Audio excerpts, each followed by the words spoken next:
I'm now gonna grill my marinated chicken. Okay. Chicken breast.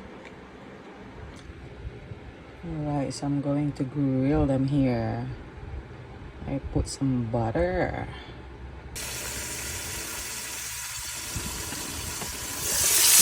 Grilling now.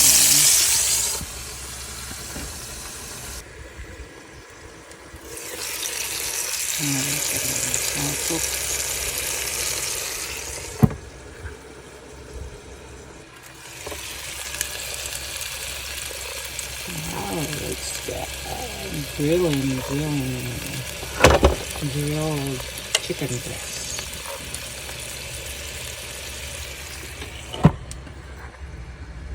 Okay, eating time.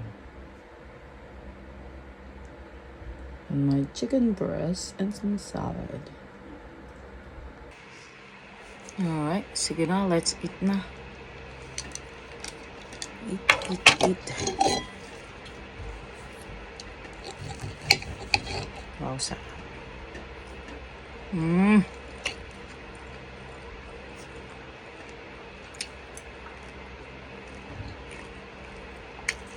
I marinated it for a few hours.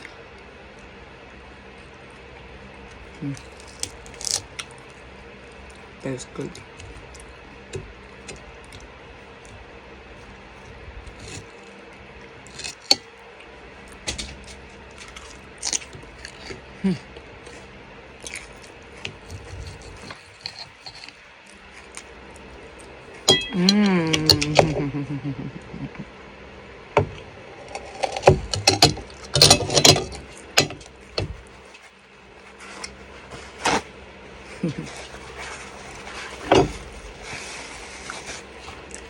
Aagawan na naman ako ni Bubbles. Parang mas gusto nga niya dito, ano. Ayan, babalik ako mamaya para magbihis doon. Iwan ko na lang siya dito kasi pag doon, naaaburido siya.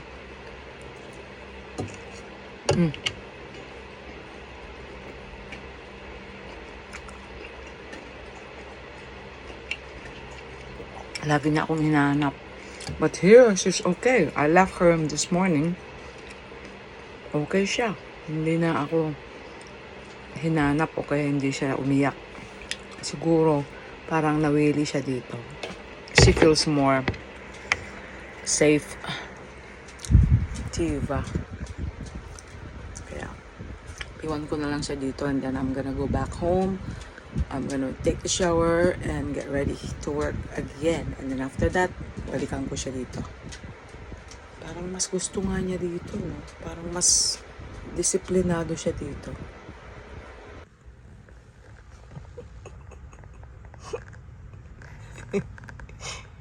That's the look of a loser. Huh? You were not able to come with me yesterday because you were scared of being out there, huh? Don't worry. I still love you. We can still camp here inside the bed. Inside the bedroom. Okay. Oh, diva. After that, I fed you with chicken anyway. I grilled chicken for you. Okay. Kaso nag-alarm yung yung fire alarm ko. Nag-alarm yun, no? I was grilling some chicken. Tapos biglang nag-alarm, punyeta. Kaya kailangan i-open ko yung door para yung mga smoke lalabas.